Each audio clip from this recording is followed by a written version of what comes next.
Right අපි අද පොඩ්ඩක් කතා කරන්න ගත්තේ මේ බීමතින්රිය පැදවීම කියලා පොලිසියෙන් නිරතුරුවම ට්‍රැෆික් එකේ අපේ රටාවනංශයේ පොලිස් නිලධාරීන් අපේ යාළුවෝ ගොඩක් මේ දවස්වල මේ දාලා තියෙනවා නඩු දාලා උසාවියට ඉදිරිපත් කරලා තියෙනවා මේ කට්ටිය බීමතින් සිටියායයි කියලා. හැබැයි මේ වෙලාවේදී මේකේ තියෙන නීතියක් අපි බීමත් පුද්ගලයෙක් කියලා කියන්නේ රුධිරේ අඩංගු මිලිලීටර් 100ක අඩංගු ඇල්කොහොල් ප්‍රමාණය මිලිග්‍රෑම් 80ට වඩා වැඩි වෙන්න ඕනේ 0.08ට වඩා. එතකොට මේක ඒගොල්ලෝ බලන ක්‍රම කිහිපයක් තියෙනවා. එකක් අපේ කටින් දුගද වාහනේ වේ කියලා දාලා තියෙනවා. ඒතර උසාවියේදී සාමාන්‍යයෙන් කටින් දුගද වාහනේ වේ කියන එක නඩුවක් ලෙස පවත්වාගෙන යන්න බෑ. මොකද සාක්ෂියක් අවශ්‍යයි. එතකොට සාක්ෂියක් විදියට දැන් සමහරක් වෙලාවට එහෙම කරා වුණාට ඒගොල්ලෝ සසරනල පරීක්ෂණයක් සිදු කරනවා ඇතම් විට. ඒක සසරනල පරීක්ෂණය සිදු කරද්දී ක්‍රමානුකූලව නිසි ආකාරයෙන් සිදු කරනවද නැද්ද කියන එක සම්බන්ධව ගැටලුකාරී තත්ත්වයක් තියෙනවා. හරිද? එතකොට දැන් මේකෙන් බලන්න මෙහෙමයි.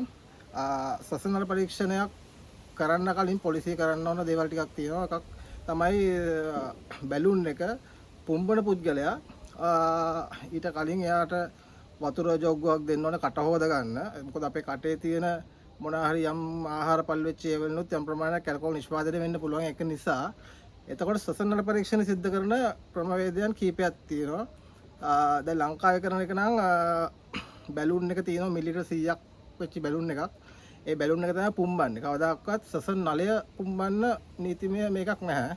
බැලුන් එක පුම්බලා බැලුන් එකට අර සසරන නලය සම්බන්ධ කරලා මෙන්න මේක තමයි සසරන නලය. මේක සම්බන්ධ කරලා මේකේ හරහා අර බැලුන් එකේ තියෙන අපේ ප්‍රාශ්වාස වාතය පිටත් කරන්න ඕනේ. හරිද? හැබැයි පොලිසිය ලංකාවේ දැනට බහුතරයක් පොලිසිවල මේක සිද්ධ කරන ආකාරය ඊටාම වැරදි. නිසි ආකාරයෙන් මේක පරීක්ෂණ සිද්ධ කරන්න ඒකට හේතුවක් තියෙනවා. මේක කරන විදිය මම කියන්නම්. මේ සසනලේ තියෙන්නේ මේක තියෙන්න ඕන පොටෑසියම් සහ සිලිකන්. නමුත් ලංකාවේ තියෙන දැන් මේකේ මේ ටිකේ සිලිකන් ටික නැහැ. හරිද? සිලිකන් දාන්නේ අපේ කටේ ජල වාෂ්ප මේක ඇතුළට යන්න පුළුවන් නිසා ජල වාෂ්ප ටික අඩු කරලා පොටෑසියම් වලට ප්‍රාශ්වාස වාතයේ පමණක් යවන්න. අපේ පෙනහළු වල තියෙන ප්‍රාශ්වාස වාතයේ අඩංගු ඇල්කොහොල් ප්‍රමාණයෙන් තමයි මේකේ මෙෂර් එක ගන්නෙ. මෙෂර්මන්ට් එක මේ පුද්ගලයා බීමත් කියලා කියන්න. සාමාන්‍යයෙන් ඕනෑම පුද්ගලයෙක්ගේ රුධිරයේ අඩංගු ඇල්කොහොල් ප්‍රමාණය සාමාන්‍ය 0.1 2 3 4 5 එහෙම තියෙන්න පුළුවන්. නමුත් 0.08ට වඩා වැඩි වීම තමයි රියක් පැදවීමට නුසුසුසත්වයේ මත්පැන් පානය කළා කියලා කියන්නේ. එතකොට පොලිසියට යම් වෙලාවකදී නිකන් කටෙන් යම් දුගදක් වහන වෙද්දී මෙයා බීලා කියලා පොලිසියට අරන් ගිහිල්ලා අරස් කරලා අධිකරණයට ඉදිරිපත් කරනවා සසරනල පරීක්ෂාව සිද්ධ කරලා. එතකොට මේක කරන්න ක්‍රමවේදයක් තියෙනවා. ඒක තමයි මේකේ තියෙන ඇරෝ ෆ්ලෝ කියලා එකක්. මේකේ තියෙන මේ පේනවනේ මේ ඊතලයක්. මෙතන ගහලා තියෙනවා බැලුන් කියලා. එතකොට මේ බැලුන් කියලා ගහලා තියෙනවා මේ බැලුන් කියලා පැත්තට අර බැලුන් එක හයි කරනවා. හයි කරලා ඒකේ තියෙන ප්‍රාශ්වාස වාතය මේක හරහා යවනවා. ඒක යන්න ඕනේ සිලිකන් හරහා ගිහිල්ලා පොටෑසියම් වලට එන්න ඕනේ. පොටෑසියම් වලට ඇවිල්ලා මේකේ තියෙන ප්ලස් නෙගටිව් කියලා. මේකේ ගහලම තියෙනවා මේ පැත්ත ප්ලස් මේ පැත්ත නෙගටිව් ප්ලස් මයිනස්. හරිද? ඒ කියන්නේ පොසිටිව් සහ නෙගටිව්. එතකොට මේගොල්ලෝ පොලිසිය කරන්නේ මේ බැලුන් කියන පැත්තට මේ හයි කරන්නේ බැලුන් එක. මේක හයි කරනවා බැලුන් කියන පැත්තට. එතකොට මේගොල්ලෝ කරන්නේ මේ පැත්තෙන් හයි කරලා මේ පැත්තෙන් යනවා. එතකොට ප්ලස් කියන එක කොහොමද පොසිටිව් තමයි එන්නේ. හරිද? සාමාන්‍ය විදිහට තමයි නෙගටිව් නැති මිනිහෙක් පොසිටිව් වෙන්න විදියක් නැහැ. නෙගටිව් ටික පහු කරන් ගිහිල්ලා තමයි අර මධ්‍ය රේඛාව කියන්නේ මෙන්න මේකට මේ මැද ඉරක් තියෙනවා. මේ ඉර පහු කරලා ගියොත් තමයි මෙයා මිලිග්‍රෑම් 80 ඇල්කොහොල් පානය කරලා කියන එක සාක්ෂියක් විදියට අධිකරණයට ඉදිරිපත් කරන්න පුළුවන්.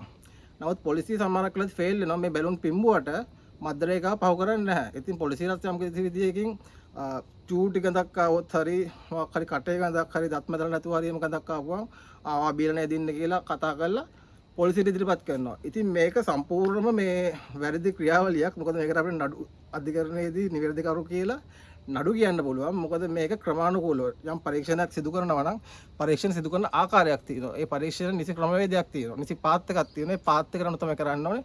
මේක තමයි ඇරෝ ෆ්ලෝ එක. මේක ඊතලේ බැලුන් එක හයි කරන්න ඕනේ මේ පැත්තට. මේ පැත්තෙන් හයි කරොත් කවදා හරි දවසක පොලිසියකදී පොලිසියට හම්බුණාට අහුනොත් ඔයා විරුද්ධ වෙන්න මේ ඇරෝ ෆ්ලෝ එකේ පැත්තෙන් හරි විදිහට මේක කරන්න මම මේකේ ෆොටෝ එකකුත් දෙන්න කියලා.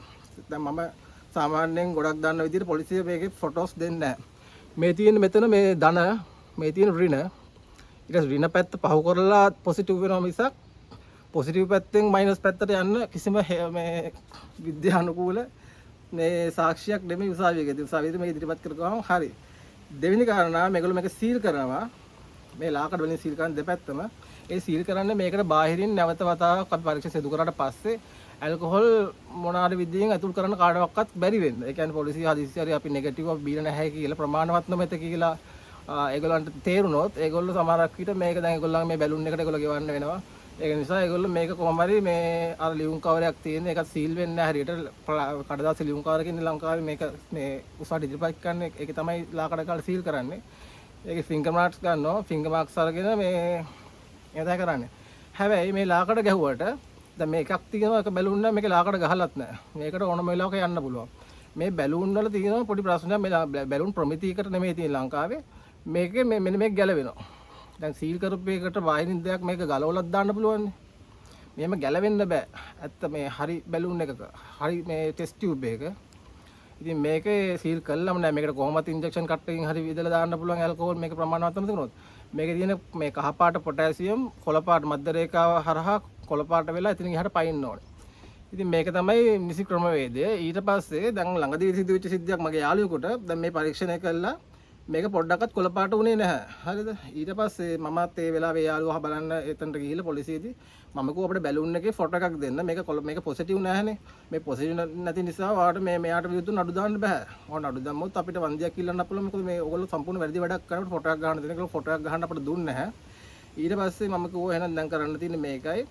පොලිසියේ අපි හම්බ වෙන්නේ කොහොම හරි රෑ 2කට විතර එයාව මේ අත්අඩංගුවට ගන්නවා. රෑ 2කට විතර අත්අඩංගුවට අරගෙන ඊට පස්සේ එයාගේ පරීක්ෂණය සිද්ධ කරලා එයාව අප දෙන්න යම් කාලයක් පැය 3ක් විතර තියාගෙන පැය 3 පස්සේ අප දෙනවා. මම ඒ වෙලෙම එයාට කිව්වා දැන් මේකේ ඔබ මචං බීලා හිටියේ නැහැ නැත්තටම. බීලා හිටපු නැති නිසා මම හොඳටම දන්නේ මේ පුද්ගලයා ඒ වෙලාවේ බීලා හිටියේ නැහැ කියලා. බීමතින් නොසිටි නිසා අපි කෙලින්ම ඩර්න්ස් එකට යනවා. ඩර්න්ස් බ්ලඩ් රිපෝට් එකක් ගන්නවා. ඒ බ්ලඩ් රිපෝට් එකේ අපේ රිපෝට් එකේ ඉන්නේ නෙගටිව් ෆෝ බ්ලඩ් ඇල්කොහොල් කියලා. ඒ කියන්නේ 0.02යි තියෙන්නේ. ඩර්න්ස්ගේ සමාන බ්ලඩ් වල ඇල්කොහොල් තියෙනවා කියන එක කියන්නේ මිලිග්‍රෑම් 10. නමුත් ලංකාවේ නීතිය කරන මිලිග්‍රෑම් 80. ඉතින් 80කුත් තිබුණේ නැහැ 0.02යි තිබුණේ. ඒතර 0.02 කියන්නේ ඒක සාමාන්‍ය පුද්ගලයෙක් කොහොමද තියෙන්න පුළුවන් එක. 0.02 0.3 එතකොට 0.4 5 6 7 තිබ්බත් එයාට එයා වර්ධකරුවෙකු වෙන්නේ නැහැ. ඉතින් ඒක නිසා දැන් මේකට අපිට නඩුවට මෙහෙම යන්න පුළුවන්. ඊට පස්සේ ඒක තමයි පළවෙනි මේක. ඊට පස්සේ මේ පරීක්ෂණ නලේ අපේද කියලා තහවුරු කරන්න ඕන පොලිසිය විසින්. ඊට පස්සේ අපිට මේකට කොහොමවත් නඩු මේ වගේ නඩු වලින් සාමාන්‍යයෙන් මේක නීතිය දන්න කට්ටිය කතා කරපු නඩු ඔක්කොම බහුතරයක් 99%ක්ම වගේ දිනපුවා තියෙන්නේ. මොකද නඩු කියන්න බය වෙන්න එපා. තමා වැරදිකරුවෙක් නොවේ නම්. වැරදිකරුවෙක් නම් අපි කොහොමවත් නීතියට ගරු කරන්න ඕනේ. නීතියට ගරු කරලා නීතියට අවනතව අපි වරද පිළි අරගෙන ඒ අදාළ දඩුවම විඳින්න ඕනේ. කියන්නේ රුපියල් 25000ක් දඩ මුදලක් සහ රියදුරු බලපත්‍රය සාමාන්‍යයෙන් මාසයේ සිට මාස 6 දක්වා ඒගොල්ලෝ මේව කරනවා. පෙරවැරදි නැත්නම් පෙරවැරදි තිබුණොත් යම් කිසි විදිහක අවුරුද්දක් දක්වා හෝ එහෙම කරන්න පුළුවන්. එතකොට මේක සාමාන්‍යයෙන් මම මේක ඔයගලන්ට කියන්නේ බීමතින් නොසිටි සමහරක් කර අපි තව ඊයරා බීපු කෙනෙක්ගේ හරි එහෙම නිකන් මෙයා බීලා වගේ මෙයා නැත්තම් හෙම්බිරිස්සාවක් හින්දා ඇස් රතු වෙලා තියදී පොලිසිය සැක කළා මේවා මේ බීමතින් ඉන්නේ ඔයගෙන්ගේ ඇල්කොහොල් තියෙනවා යම් පොලිසියට අපි පොලිසියට ගිහලා පොඩ්ඩක් චෙක් කරලා බලමු කියලා කිව්වට ඒකෙදි බොහෝ වෙලාවට මේ චෙක් කරාට මේගොල්ලෝ මේක පොසිටිව් කරගන්න බෑ. මොකද බීපු නැති මිනිහගේ පොසිටිව් වෙන්නේ නැහනේ. ඇල්කොහොල් තිබුණොත් තා පොසිටිව් වෙන්නේ. ඒක නිසා තමයි මේගොල්ලෝ මේ දිශාවෙන් නැතුව විරුද්ධ දිශාවෙන් පුම්බන්නේ. එතකොට විරුද්ධ දිශාවෙන් පිම්බුවට පස්සේ කොහොමත් පොසිටිව් පැත්ත පොඩ්ඩක් හරි කොළ පාට වෙනවා. කහ පාට පොටෑසියම් කොහොමත් කොළ පාට වෙනවා.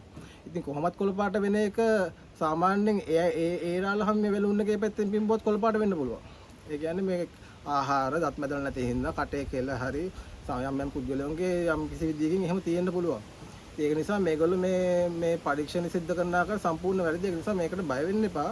තමා බීමතින් සිටියොත් වරද පිළිගන්න. තමා බීමතින් නොසිටියොත් බීමත් නොසිටියොත් සහ මෙහෙමත් පුළුවන්. මේ කියන්නේ අපි හිතමුකෝ මිලිග්‍රෑම් 50ක විතර ෂොට් එකක් සමහරක් වෙලාවට ගහලා හිටිය කියලා බෙඩින් එකට හරි ගිහිල්ලා. එතකොට ඒකෙත් මේක මේ කොළප පොසිටිව් වෙන්නේ නැහැ. ඒකෙත් යම් පැයක් දෙයක් යනකොට මිලිග්‍රෑම් 50ක් වගේ ඇල්කොහොල් මධ්‍යසාර ප්‍රමාණයක් අපේ ශරීරය විසින්ම ඉවත් කරලා දානවා. ඉවත් කරලා දාලා බත් කෑවට පස්සේ වතුර ටිකක් බිව්වට පස්සේ ඒක සම්පූර්ණ ප්‍රතිශතයක් ලෙස රිය පැදවීමට නුසුදුසු තත්ත්වයේ මත්පැන් පානය කරලා කියලා එයාට අධිකරණයකදී නඩු පවරන්න බෑ. ඉතින් ඒක නිසා මේක තමයි මට කියා ගන්න ඕනුනේ.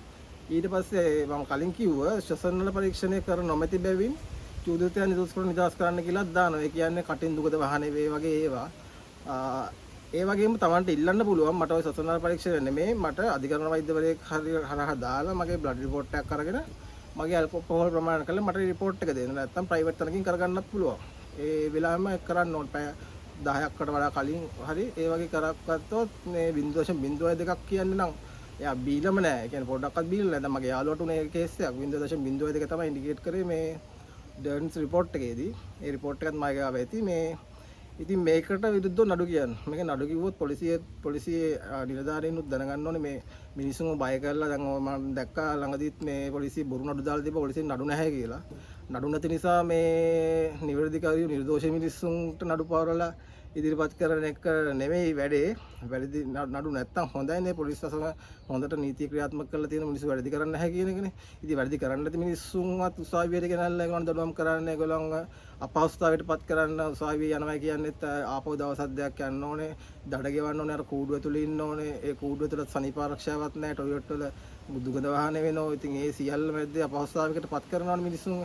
ඉතින් ඒ නිසා මේක අනිවාර්යෙන් නඩුව කතා කරන්න නඩුව ජයග්‍රහණය කරන්න පුළුවන්. මේ මොනවා හරි ප්‍රශ්නකදී මේ දැනගන්න දෙයක් තියෙනවා මට කතා කරන්න මම කොහොමද ක්‍රමවේද කරන්න කියන එක පැහැදිලිව කියන්න.